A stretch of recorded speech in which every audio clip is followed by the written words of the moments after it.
Now somebody asks Mother, what is the work of the psychic being?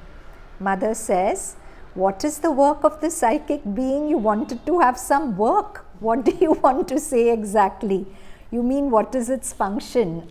Very well. One could put it this way, that it's like an electric wire that connects the generator with the lamp. Now if someone has understood, let him explain what I said. So somebody replies, the generator is the divine and the lamp is the body. It is the body, it's the visible being. So this lamp, you'll see it's visible, but the generator is invisible, right? So the psychic being which is invisible is like the generator, but it lights up the visible being.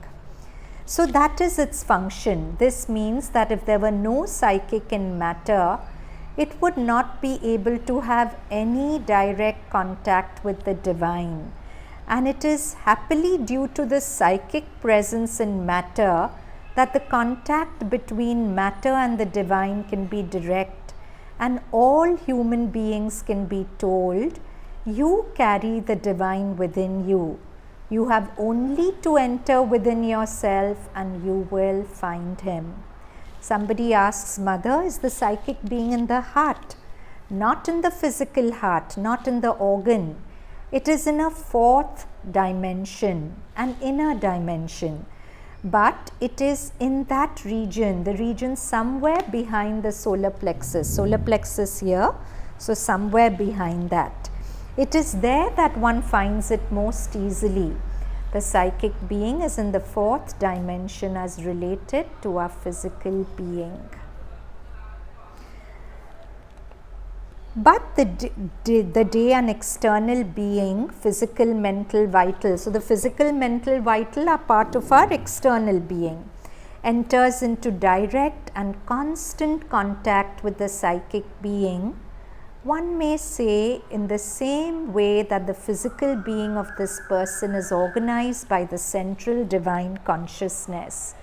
The moment you put yourself in contact with it, submit yourself to it, you are organized by it, by the central divine consciousness.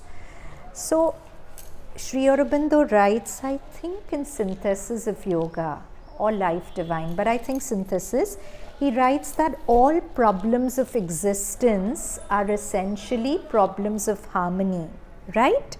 Every problem in your life is a problem of harmony with somebody else, but the biggest disharmony is between parts of your being. Sri Aurobindo says you're not a monolithic person, you're not made up of one block of consciousness, you have many parts.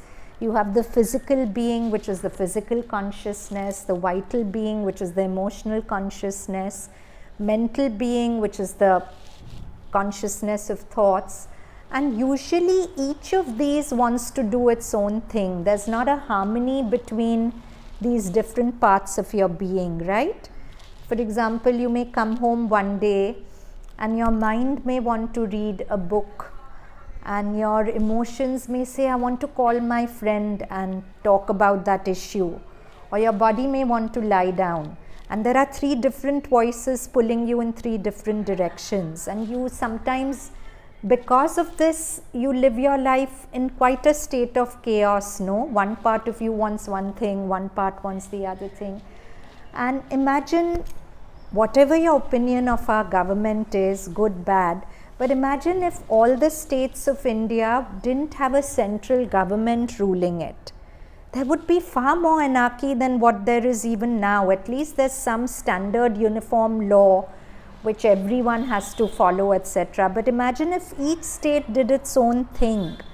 So the central government in terms of our being is the psychic being.